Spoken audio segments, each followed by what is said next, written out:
welcome back to ABC 15 Mornings. You know, we have a wonderful setup for you. So all the moms and dads out there, make sure you take a good look at the television because this is really important, especially keeping your kids safe from their toys. Yeah, and Dr. Arlen Roper is joining us from the Southwestern Eye Center and is going to tell us that some of these toys can really do some damage to the eyes. They can.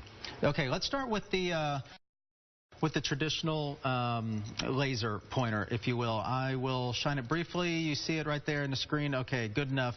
Tell me what this can do to the eye, doctor. Well, laser pointers carry a lot of thermal energy. Yeah. And when it goes in, if it hits the eye, it can actually cause problems with the retina. They carry the heat and transfer it into the retina, which can eventually kill the cells of the retina. Now, the red one here is probably the most popular. Green ones are actually more powerful. Does that mean it can do more damage to the eye when you... It can. Yeah. Really? So, okay. the green ones are the ones that reach up, as we heard recently, over the airlines, people shining it in airlines. It gives you that flash blindness. Yes. And it causes problems with people seeing temporarily, but it can damage the eyes if it's kept on the eye for a long period of time. Really scary and really concerning.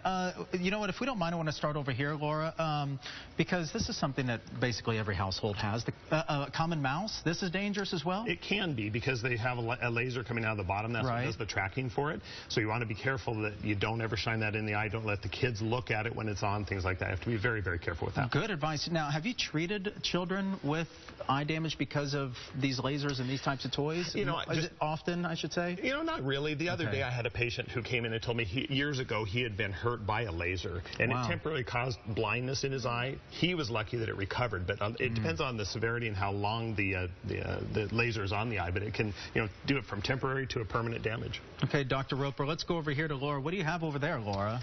What do we have over here? Oh my gosh. Looks like some toys, some Star Wars, some lightsabers. Well, the toys in past, especially like this one, they have a warning on it that says do not aim at the eye, and that's what parents need to be very careful to not ever let that hit the eye. The lasers, because of the problems in the past, are sort of going away from lasers, and we're going and switching to different things like this that instead have a flashlight, and that will help out tremendously. If you buy toys for children, make sure and don't buy anything that has a laser on it if at all possible. The problem is that's what the kids want.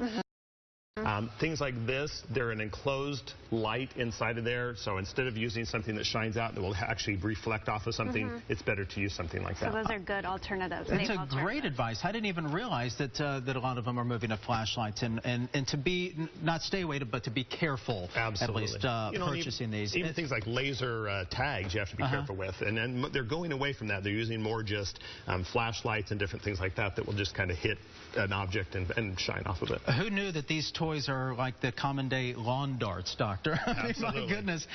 Dr. Arlen Roper from the Southwestern Eye Center, thank you, my friend, for coming in. Great advice for all the parents out there, just to be so mindful, especially, you know, these common products like a mouse. Who knew? You are watching ABC 15 Mornings. It's Sunday, and a good morning to you, and we'll be right back.